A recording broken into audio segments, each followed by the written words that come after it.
Karon ang katapusan nga Domingo sa bulan sa Marso. And this will be the end of our series mahitungod sa pagprepara nato sa pag-abot sa atong Ginoong Hesukristo. Sa miaging upat ka mga Domingo, atong nadunggan ang mga mensahe. Una, nadunggan nato nga although sa atong pagtanaw delay ang pagbalik sa Ginoo, pero sigurado gayon nga mobalik siya. Mao na ang mensahe sa pulong sa Ginoo. And then we also heard the message about the characteristics of Christ's coming, that He will personally come. Nga makita nato siya bodily, He will return, o triumphantly mobalik siya aron sa pag-set up sa iyahang gingharian. And then we also heard about the signs of His coming. So nakita na nato ang deception sa kaaway, ang mga panghitabo, mga natural calamities, mga wars nga gisulti sa atong Ginoong Kristo as signs nga hapit na siya mobalik. And last Sunday, we learned about the purpose of Christ's coming, and that is to reign as King. Unya, yan ang panahon na iyang i-fulfill ang iyang mga saad o iyang silutan ang yawa, si Antichrist o ang mga dautan nga mga tao niining kalibutana. Excited kayo ta, inigbalik sa Ginoo. Ganiha sa atong pag-awit ay was so touched, when we all get to heaven, usaka nindot kayo nga kasinatian. We will worship God together, Wala na hunong ang atong mga pagdaig, mapagsimba sa atong buhi nga Dios. Apan samtang nagpaabot ta sa pagbalik sa Ginoo with all excitement, with all readiness, ang atong pangutana, how do I prepare for the second coming of Christ? Unsa may angay nakong pagabuhaton karon as I eagerly await His return. So atong hisgutan karon mga praktikal nga mga butang nga angay natong himuon samtang magpaabot kita sa pagbalik sa atong Ginoong Kristo. Dunay tulo ka butang nga gusto nako i-share kaninyo nga importante, daghan mga butang angay natong himuon, pero importante kining tulo samtang magpaabot kita sa atong Ginoo. Can we pause for a moment? Mag-ampo kita, ampuy ang imong kaugalingon. Ang imong paganhi sa presensya sa Ginoo, dili masayang. Na siguro yung mga butang nga mahimong makabother sa imong hunahuna, sa imong kasing-kasing. Just focus on the Lord ug unsa iyang i-reveal kanimo pinagi sa iyang mensahe. And please pray for me. Ang Dios magapadayag sa iyang mensahe pinagi sa iyang alagad.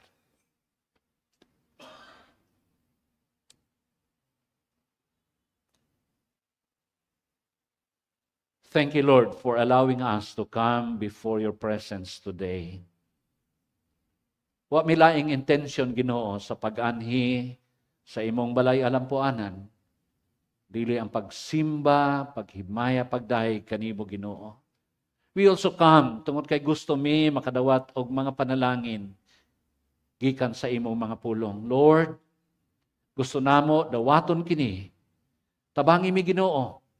Walay mga disturbances. Nasayod mi nga ang kaaway, doon na sa mga pamaagi to distract us. But in the name of Jesus, we declare that He is a defeated enemy. Wala siya mahimo sa iyang mga kanakan, aron nga sila makadawat sa imong mensahe gikan sa imong mga pulong. Kining tanan, Lord, among dawaton ban ang kalipay sa ngalan ni Jesus. Amen and amen.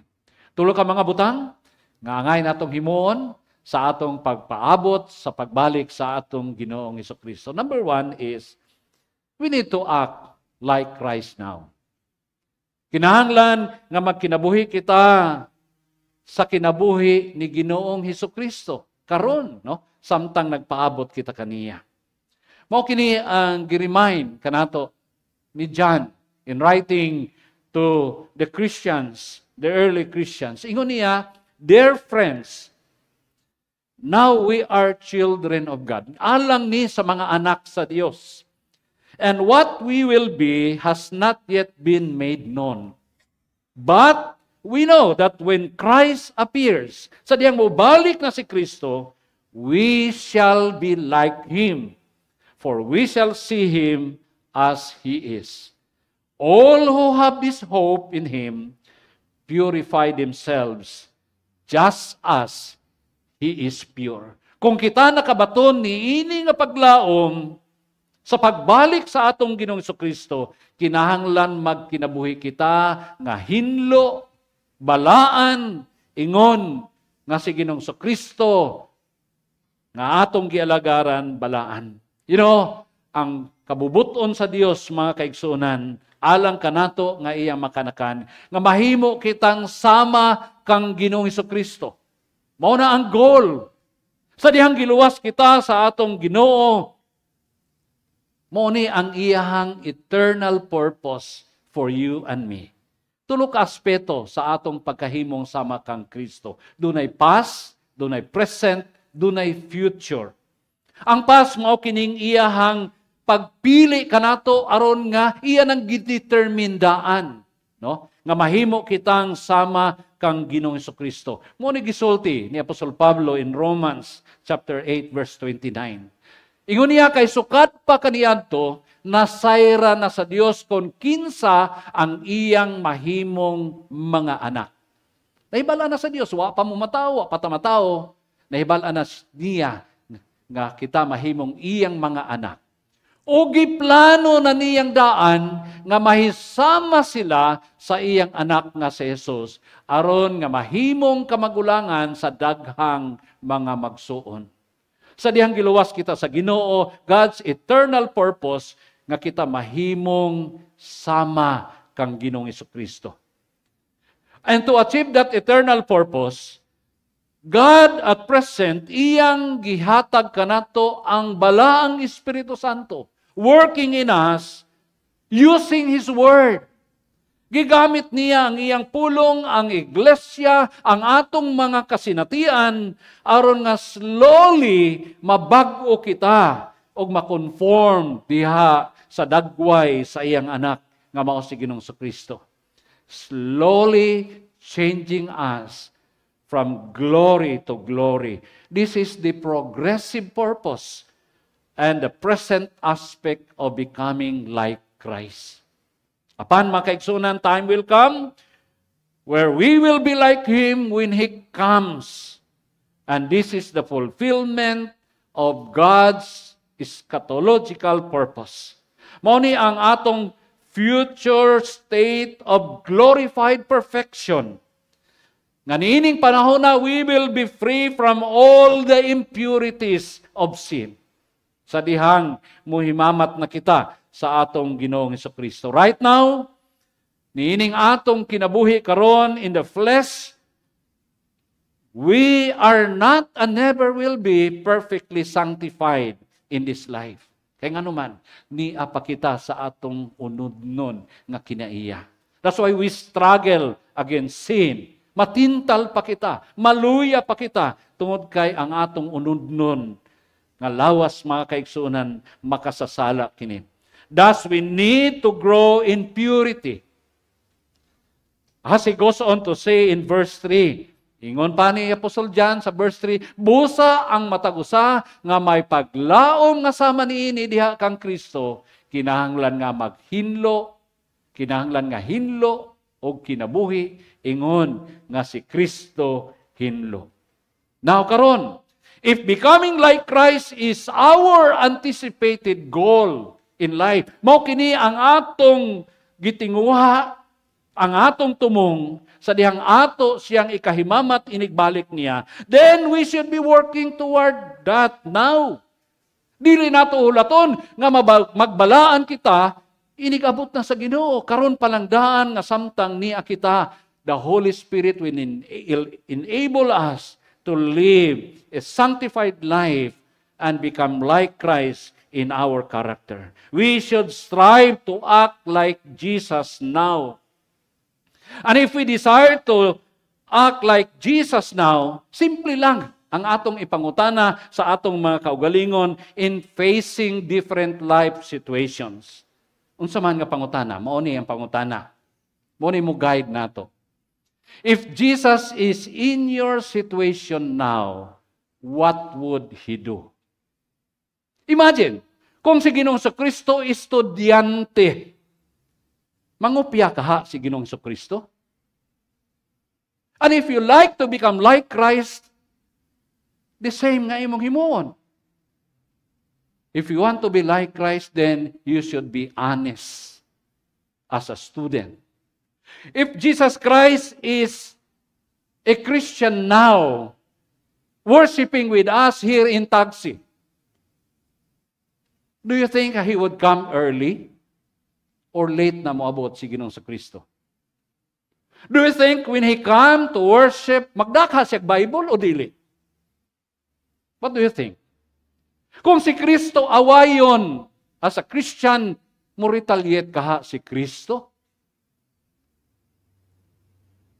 Kung ikaw, si Kristo, mao na ang imuhang guiding principle. What would He do if He is in your situation now? Kung si Jesucristo, Pilipino pa siya, ang pangutana nako, how would He react to our current political situation? Asa kaha siya nga political camp mabilong? Is He the one who will shout, "Bring him home"? I'm not a Filipino for nothing. Usa ka si Kristo diha nga side? O ka si Kristo usa sa moingon, it's a vindication. Muna ang angay niya tungod sa iyahang nahimo nga sala sa iyahang kampanya sa war on drugs. Di ba na yung mga tao ingon sila? That's fair. Muna angay sa atong former president. I don't know. No? I don't know. What do you think? Asa ka si Kristo, unsa kay iyahang baruganan. You know, when Jesus was here on earth, usa ka higayon, gipangutana siya og political question. Ang pangutana sa mga religious leaders, mao kini, Lord, is it right to pay taxes to Caesar or not? Ang ay ba nga mobayad mi og buhis kang Caesar sa Roman government nga nag-oppress kanamo? Nag-exploit kanamo, nag-colonize namo. Murag tanaw nimo sayon ra man ning pangutana kay yes or no ra may tubag ani, pero no, because this was used by the religious leaders to trap Jesus. Kay kumuingon siya, ayaw mo pagbayad o bayad mo taxes. Unsa may isulti sa mga Hudiyo? He is a traitor. Tungkol he claims to be a Messiah aron sa pagluwas sa iyang mga katawan, and they thought ang iyang kaluwasan nga dalhon is a political freedom from the Roman rule. Makaingon sila, isang klase ni, Hudiyo siya, miani siya, as a Messiah for the Jews, karon tuwa siya misahid sa taga Roma nga nag-oppress nato. Puro ba mga tao may ingon, unsa man ka, taga Mindanao man ka. Nganong dito man ka musahid sa uban? Dili man kang Duterte, unsa day ka? Say mo na atong una-una. Pero kung moingon si Jesus nga ayaw mo bayad, unsa may buot pasabot ana? He is liable of inciting sedition against the emperor of Rome. Muna ang implication niya na. And he would be arrested for that. Sa gihimo ni Ginoong Kristo, nagkuha siya, ingon siya taga ikog coin, denarius. Unya iyang gipakita. Unsa kinsa man ning naong naaani? Ingon nila kang Caesar. Unsa ang gingon? Give unto Caesar what belong to Caesar, and to God what is God's. Dinhi makaigsunan, gihatagag distinction sa atong Ginoong Kristo ang kinabuhi sa tinuod niya nga mga follower. Yes, we belong to this earth, but we have a kingdom God's kingdom nga nabilong kita. Sa dihang nagatubang siya kang Pontius Pilate, gipangutana siya, "Are you the king of the Jews?" Unsa iyahang declaration? Ingon niya, "My kingdom is not of this world." Mao ni ang gingharian sa Dios.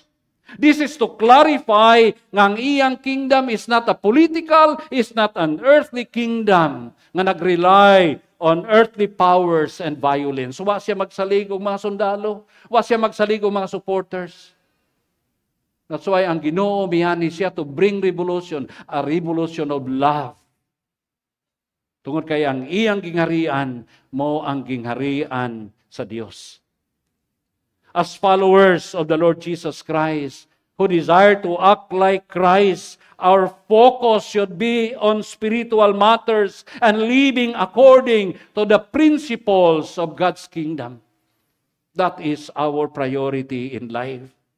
Our role as citizens of God's kingdom is to rise above any political divisions and obey the commands and instruction of His Word. Unsa may gisugo sa Ginoo kanato? Klaro kayo in Romans 13. We are to be subject to the governing authorities. You know, unsa implication ni ini? Dili ni sayon sa ilang panahon. Why? Because they were in autocratic form of government. Impyero, hari. Absolute ang ilang submission. Whereas kanato nga niya sa democratic form of government, our submission is participative. Why? Kita'y mupili sa atong mga leaders. We elected representatives who will represent us in Congress aron maghimo og mga balaod. Kita'y nagpili nila. Muna ang atong participation. Naatay participation sa aton submission to governing authorities. That's why atong gamiton kini properly, kining atong participation in choosing the right leaders. Ayaw sayangi, ayaw ibaylo og kwarta o unsa man. You have to pray about it. Kay nakahulugan kini sa atong kaugmaon o sa future generation. Ikaduha makaigsunan, we have to pray for all those in authority. Ampuhan nato sila aron nga makaangkon kita og malinawon nga kinabuhi. Yes, daghantag mga discontentment sa atong mga leaders. But instead of talking and talking about it, mas maayo nga ato nang isumbong sa Ginoo. Mo ni ang challenge ni Ma'am Albi during our prayer meeting nga dito nato na isumbong sa Ginoo kay og kita lay magistorya na labi na og pareho ta og inclination. Sige lang tagkasuko sa other camp. O ato pong matubang, nabilong sa other camp, maglalis rata. Apan sa diyang ato nang isumbong sa Ginoo, we let God work. Kay mo na ang atong responsibilidad. Mga kaigsunan, gusto na ko ni tagaan og emphasis. As we act like Christ in response to our political situation, we will bring light into our darkened nation. Mahimong tanaw nato nangitngitan ang atong nasod karon. Kita ang susi, no? Nga magdala kahayag nining atong nasod. Kita ang susi nga magdala og kalinaw sa chaos nga nagakahitabo karon. Og paglaom nining atong guba nga sistema. Kita nga mga anak sa Dios. Because we are bringing the values of the kingdom of God. Unsa man ang values sa kingdom of God? Mao na ang righteousness, peace, and joy through the Holy Spirit. Mga kaigsuunan. Sa diyang atong himuon kini, I do believe nga maghimo ni og kausaban sa unahuna sa kasing-kasing ni atong mga tao na medyo confused sila of what is happening sa atong nasod karon. As we eagerly wait for Christ, let us act like Christ in any situations in our lives. Ikaduha, mga kaigsuunan, we have to be ready to suffer for Christ. Nining atong advance nga kalibutan karon in terms of technology. convenience has become a crucial factor in almost every aspect sa atong mga kinabuhi. Nabatikdan ba ninyo na? In terms of communication, dali na lang kayo mag-communicate. No? Bisan asa sa kalibutan, basta na ay signal, you can talk, you can send messages in many platforms. No? Pwede nato magamit na very convenient. Ang atong transportation, ito doon ta, no? Convenient na kaayo. Kumpara siguro sa una, maglakaw ta, magsakay tag kabayo, karon I know sa mga tao sa Metro Manila, tungkol kay wa sila yung mga parking spaces, salig lang sila Grab. Text lang ka, tawag lang ka sa Grab, na kay service, unsay gusto nimo nga sakyanan, pwede. Na kay driver, na mo serve nimo. Gana ka conveniente. Ato mga commodities nga gusto nato, through online, pwede ta makapalit. Anything that we want. And even our spiritual life, murag conveniente na, no? Kaayo. Siguro kumpara sa mga kaniyadto makaingon ta layo na kaayo o diferensya. I don't know what will happen kung wa tay aircon. Napa ba kay manimba diri sa taxi? Ug di na mo andar ni atong mga aircon, no? Siguro maingon ta nga ngita na lang ko bugnaw nga simbahan dito na lang ko, no? What if wala na tay mga sama niini atong multimedia? Say ma-feel nato ang inconvenience na kay naanad na ta. Ug mao ni ang pagkondisyon sa atong hunahuna mga kaigsuonan. Nga magkinabuhi ta nga convenient. Apan dunay warning si Apostol Pablo through his message to the Antioch believers. Matod niya in Acts 14:22, through many tribulations, we must enter the kingdom of God. Muna gipahinumduman ta, kay sa ganahan na kahita, conveniente na kahita, di na ta gusto mo antos, mga kaigsuonan. Apan, ang pagsulod sa gingharian sa Dios, pinaagi kini sa daghan nga mga pag-antos. I do believe, as it has been prophesied, that suffering will become intense near the end. Sumala sa gisulti ni Apostol Pablo ngadto sa mga taga-Tesalonica. Ingon niya, the lawless one will be revealed, whom the Lord Jesus will kill at the breath of his mouth and bring nothing by its appearance of his coming. I think klaro kayo, Brother John discussed this. Taking from Matthew chapter 24, nga daghang mga false prophets will arise, unya mo lead sa mga kaanakan sa Ginoo, and because lawlessness will be increased, the love of many will grow cold.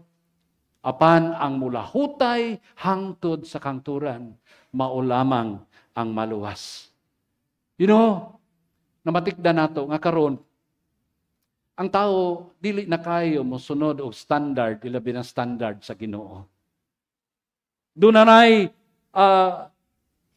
ang tao naka-develop og intellectual and sophisticated ways of denying the existence of any divine law and standard. Namatikdan ba ninyo na? Kinsa ang naa sa gahom, makahimo silag balaod nga pabor nila. No? Bisan individually, ay tao, matao siya lalaki, pwede man niya gustuhon, mahimo siyang babae.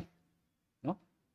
Ambot pasabot siya ang mag-set of standard sa iyahang kaugalingon. Mao ni ang gusto ipasabot ni Ginoong Kristo by lawlessness. And such lawlessness will be multiplied, will be increased. O ang epekto niini, mga kaigsunan, is a tragic coldness sa gugma sa mga anak sa Dios diha sa pagpangalaga. Si Apostol Pablo nagpahinumdom kang Timoteo.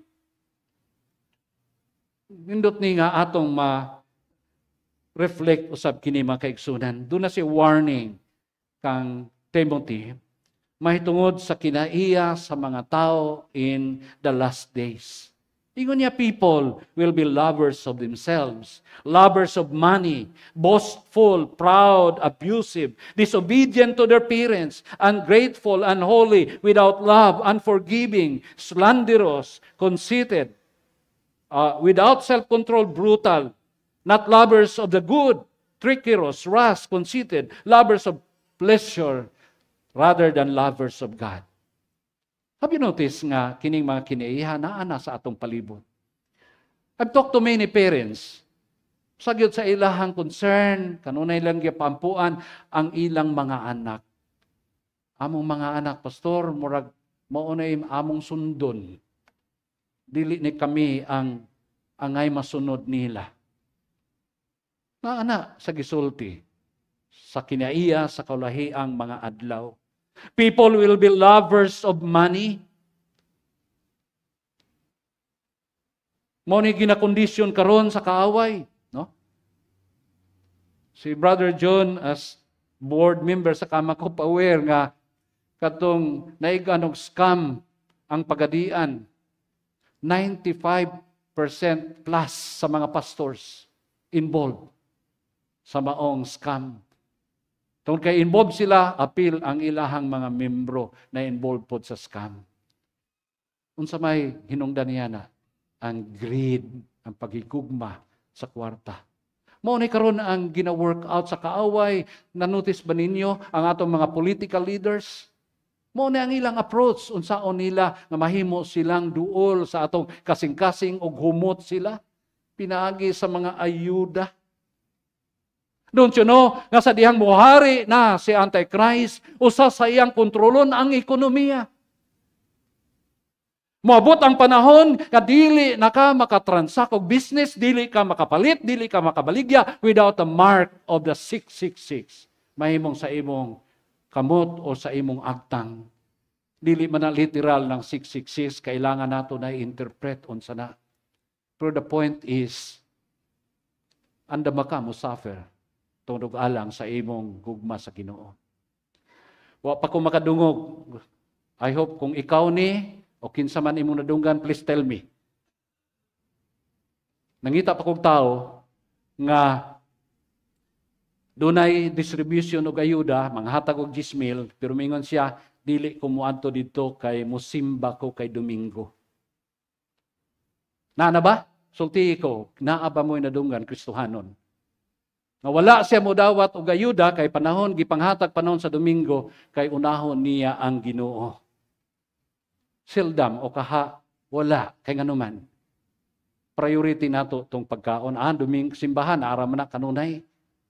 Kaning ayuda talagsaon ra man ni wa pa nay markahanay ha. Ato nang gibiyaan ng Ginoo. How much more nga di nagyug ka makapalit og bugas, di na ka makabaligya sa imong mga commodities without the mark of the 666. Munang gipahinumduman ta, mga kaigsunan, andam baka, antos tungod kay kining kadautan sa kalibutan, magka-intense kini, magkagrabe kini. And we are being forewarned nga kinahanglan andam ta nga muantos tungod og alang sa atong Ginoong Hesukristo. Sa gingon ni Apostol Pedro, ingon niya tungod kay si Kristo nagaantos sa iyang lawasnon nga kahimtang. Kinahanglan andam usab kamo nga magantos kay ang tao nga nagaantos mihunong na sa pagpakasala. Kanang tawhana, iya nang gisubmitar ang iyang kaugalingon sa Ginoo. Andam siya mingon, Lord, unsa may mahitabo sa akong kinabuhi, I know that you work all things for my good. And I trust you. Andam ko muantos. Kay kung imong tugutan nga magantos ko, even mamatay ko tungod agalan kanimo, I'm willing to face that. Mao na ang tao nga naanak kang Kristo. I don't know kung ready na bataan na mga kaigsuunan. Usa sa atong pangandaman, inigpaabot nato samtang nagapaabot ta kang Kristo. Andam ta nga muantos tungod og alang kaniya. Kay ang mulahutay hangtod sa kahangturan, maura ang maluwas. Matod sa pulong sa Ginoo, kung wala niya i-cut short katong mga panahon na, walay makasurvive. Meaning, muander ko tag mga pagantos, apan dili tugutan sa Dios, nga muantos ta hangtod sa hangtod. Tungod kay naa siya mo balik, aron kuhaon kita o makig-uban na kaniya sa wala na katapusan. Be ready to suffer for Christ. Lastly, we need to commit to faithfully serve Christ.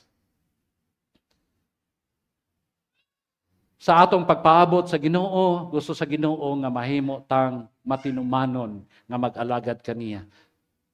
Kasagaran sa diya magunahuna tao pagpaabot, this is something that we do passively, inactively. Di ba?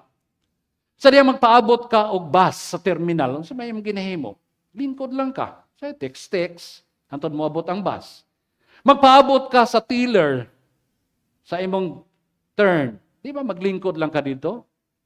Bawal mag-text, so lingkod lang ka. Sa doktor, paabot ka sa imong turn. Muna ang nasa tunghuna-huna.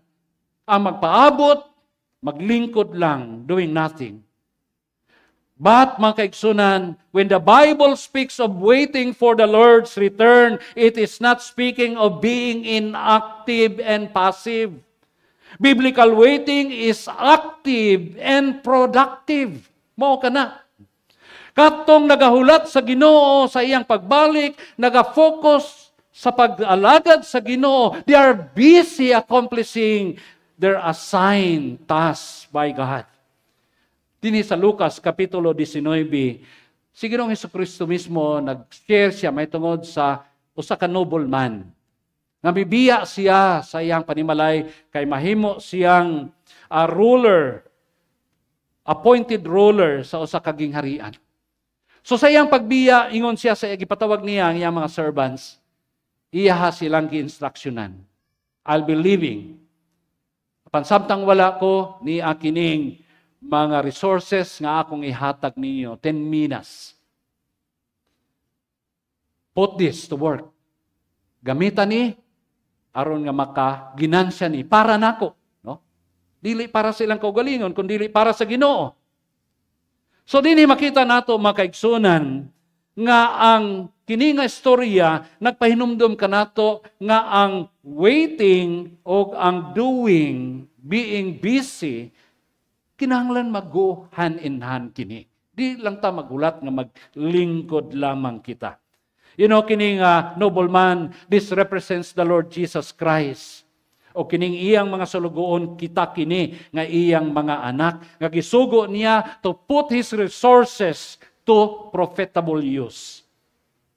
In this parable, mga kaigsunan, makita gid nato nga ang waiting of serving, mag-uban gyud siya. If you are truly waiting for the Lord's return and you want to hear Him say, "Well done, my good and faithful servant," then kinahanglan mahimo tang aktibo samtang magpaabot kita sa atong Ginoong Hesukristo. Usa lang kabutang ang gusto sa Ginoo himuon nato. Your one job until Jesus returns is to faithfully invest everything He's given you. Imong i-invest ang gihatag sa Ginoo nganha kanimo. Kung imong lantawon, unsa man ning gihatag sa Ginoo nato? Na kinabuhi, tagaan tag kusog, maayong lawas, kaalam, tagaan tag pamilya, gitagaan tag mga material nga mga panalangin sa Ginoo, gitagaan tag negosyo, gitagaan tag mga oportunidad to serve.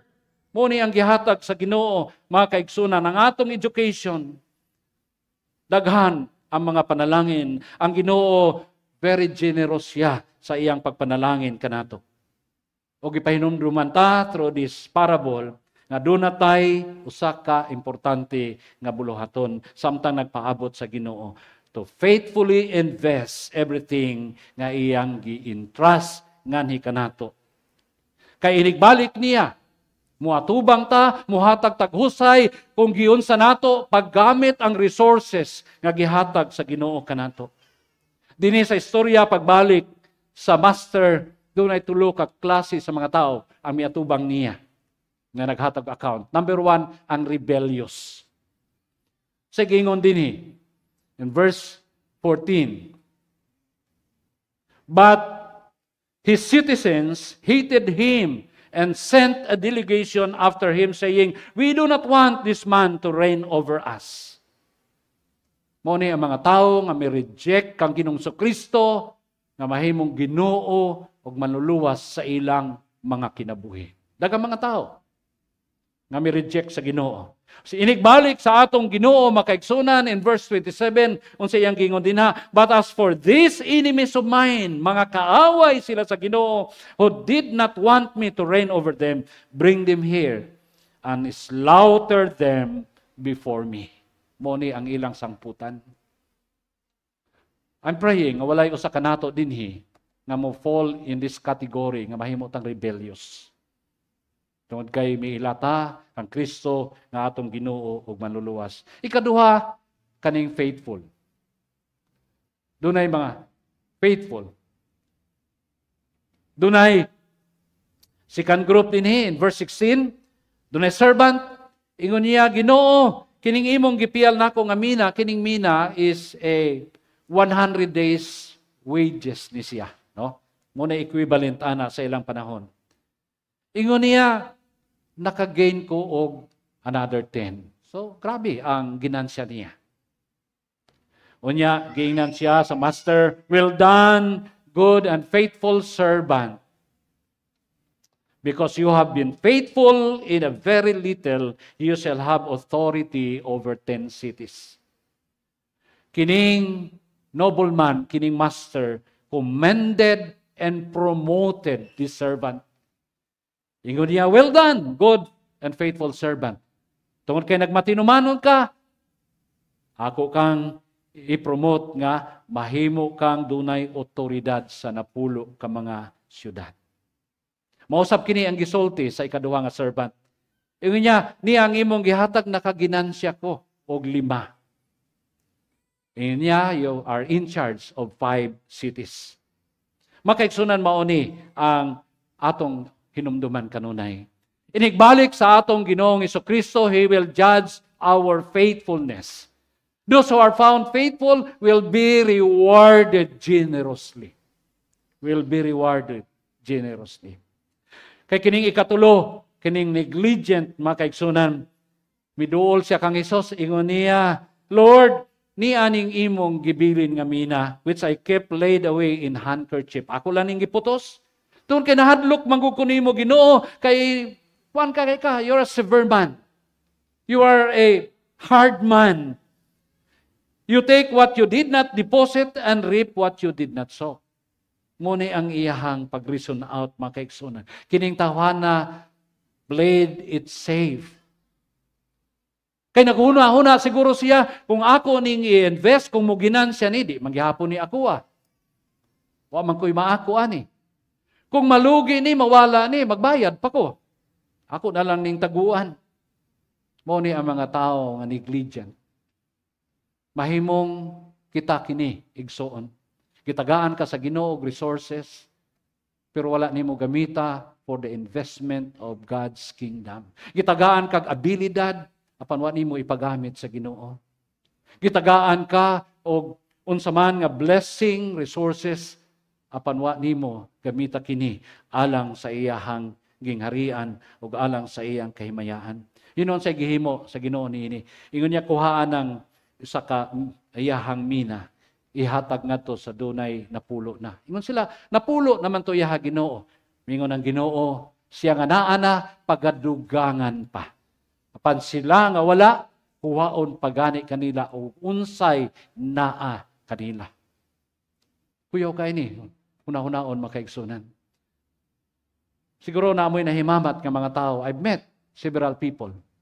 Ang ilang realization sa plano o purpose sa Ginoo sa ilang kinabuhi, nahitabo sa dihang luya na ang ilang mga lawas. Na-realize nila nga instrumento dahil sila pag-share sa gospel, sa dihang naglisod na sila og lakaw. Sa dihang maglisod na sila og istorya. Pero dito nila na-realize. May na lang kay na-realize nila. Ang akong gikahadlukan, samtang napakanato kining resources sa Ginoo ug ato ning ineglect Basig kuhaw ni sa Ginoo, and we realize later on, nagkikinahanglan day nato ang kusog sa lawas, kinahanglan nato ang kaalam, kinahanglan day nato ang kahibalo sa pagsulti sa pulong sa Ginoo. Apan wala na, luya na ta. Because we neglected. Kaya wa nato sunda ang usa ka sugo sa Ginoo. Put this to work. Invest this for me and my kingdom. Kasi nga itong ginuna, Ginoo ramay makabulahan ani, ang simbahan raman. Mo ni ginuna aning tawhanan ni. Di man ni makaayo nako. Kung mao na atong thinking, we are one of the negligence. And we will face the consequence of being negligent sa giintrust sa Ginoo kanato. Ayaw hulata kanang nga panahon mga kaigsunan. While doon na pa kay kusog, kaalam, doon na pa kay resources, mauning panahon na nga magpagamit ta sa Ginoo kay moabot ang panahon mo balik ng Ginoo, wa na tay kahigayunan nga mga lagad pa. Wa na tay kahigayunan nga magpagamit pa, especially sa pag-agak og daghang mga kalag diha sa iyang tilan. Ang akong pangutana with these three, the rebellious, the faithful, the negligent, asa man ta aning tulo. Ikaw ang makatubag, ana, igsoon. If you feel nga kulang ang imong pangalagad sa Ginoo, the church is open. This is our desire. All of us will be serving God tungod kay kitang tanan gitawag nga mga ministers nga moalagad sa Ginoo. It's just a matter of identifying your gift, your talents, and we will work it out. Kung kinahanglan ang mga training, we'll do that para mahimo kang galamiton nga aktibo nga mga lagad sa Ginoo. In closing, mga kaigsuonan, samtang nagpaabot ta sa atong Ginoo, tulo ka butang, hinumduman nato kanunay nga gusto himuon sa Ginoo. Himuon nato para sa Ginoo. Act like Christ now.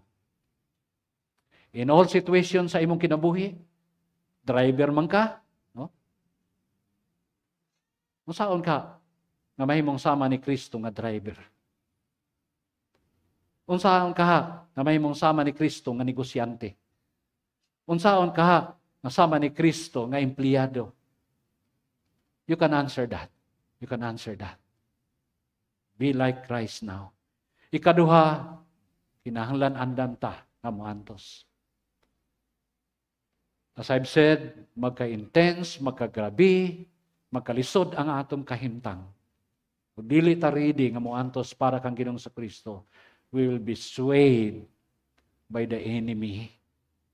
Basig madalata ni Antichrist. Madalata ni Satan. Katulo, we need to commit to faithfully serve Christ. Samtang niya pakitan ini kinabuhi hinumdumi nga gi-entrust sa Ginoo kanimo ang daghan nga mga panalangin nga gamiton nimo to invest alang kaniya ug sa iyahang gingharian. Lord, salamat sa imo mga pulong nga nagpahinumdom kanamo Ginoo ug unsay mga praktikal nga mga butang nga among paghimuon samtang kami nagpaabot sa imong pagbalik. Hinaut unta Ginoo nga imo kaming hikaplagan nga mga anak nimo nga nagkinabuhi sama kang Kristo niining kalibutana. Hinaut unta Ginoo unsa man ang mga pag-antos nga imong tugutan nga among atubangon. Andam kami niya na tungod gaalang sa among gugma diha kanimo. Tungod kay ikaw ang unang nag-antos aron kami maluwas Ginoo. Bisan unsaon na mog-antos dili gyud namo masuklian ang imong mga pag-antos. But Lord, it's a privilege to suffer for you. Lord, tabangi mi Ginoo na mahimong aktibo sa paggamit sa imong buluhaton. Pag-invest sa mga resources, Ginoo, nga imong gipiyal nganhi kanamo. Hinaut unta Ginoo, usa kami sa mga matinumanon nga moatubang kanimo nga imong i-welcome ug imong i-commend Ginoo nga well done, my good and faithful servant. Ug among panulundon Ginoo ang himaya nga imong giandam sa matag usa kanamo. Salamat kay Amahan sa imong mga pulong. In Jesus' name we pray. Amen and amen. Amen. Dalaygo ng Diyos.